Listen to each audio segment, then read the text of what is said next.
Today's show brought to you by HP. I wrote a long blog post and I wrote it with respect and I wrote it with care and consideration. I know a lot of the folks over at Toyota, and I wanted to give some constructive criticism. Everybody has an opinion and everybody piles it on and everybody likes to kind of kick a brand when it's down.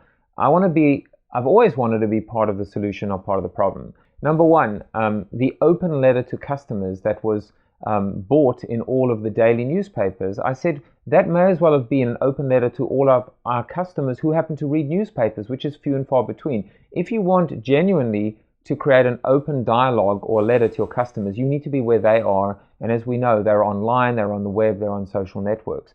The other thing as well is one would hope that every brand has that direct dialogue with their customers. It doesn't need to take out an ad, paid media in order to be able to connect with their customers.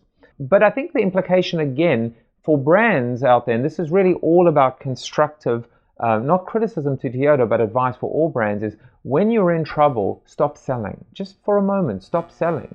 Be all about dialogue and about crisis communication. But in this particular case, just kind of take your foot, pun not intended, off the accelerator pedal. It was ironic and maybe a little unfortunate that there were still commercials on television talking about how reliable Toyotas were, when of course the perception was that they were anything but. And it took a while for Toyota to actually pull that advertising, but of course it sends out a really, really bad disconnect.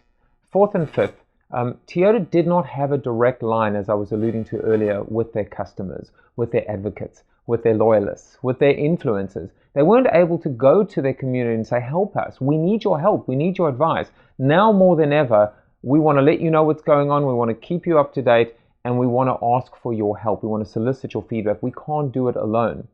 But as I wrote about in my post, I have more Twitter followers than Toyota, believe it or not. At the time, twitter.com/Toyota had less followers than twitter.com/JaffyJuice. You can't just expect to miraculously turn to your customers if you haven't been building up that relationship with them in advance. So again, the message to brands is you've got to start building now for the future, because you never know when you might need to play that card. But the point is you've got to anticipate this stuff because it's going to happen. And it may not happen today, and it may not happen tomorrow, but it's going to happen. So the final part of the story is actually a very good part.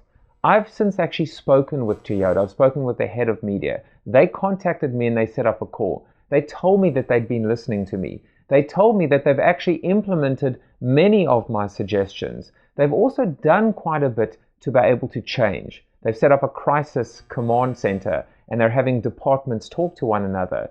Recently, Jim Lentz, who's I believe their chairman, engaged with Dig in what they called the Dig Dialogue, where he was fielding questions directly from the community. So they really are trying to actually make a difference and pick up their socks. America and the world loves a story of redemption, they love a story of humility, and they love a story where the underdog can once again rise up to be a challenger and to take its rightful place as a leader. So good luck to Toyota and other brands that will follow you. We'll all be watching. It's time to flip the funnel now. Pick up a copy of my new book, available wherever books are sold.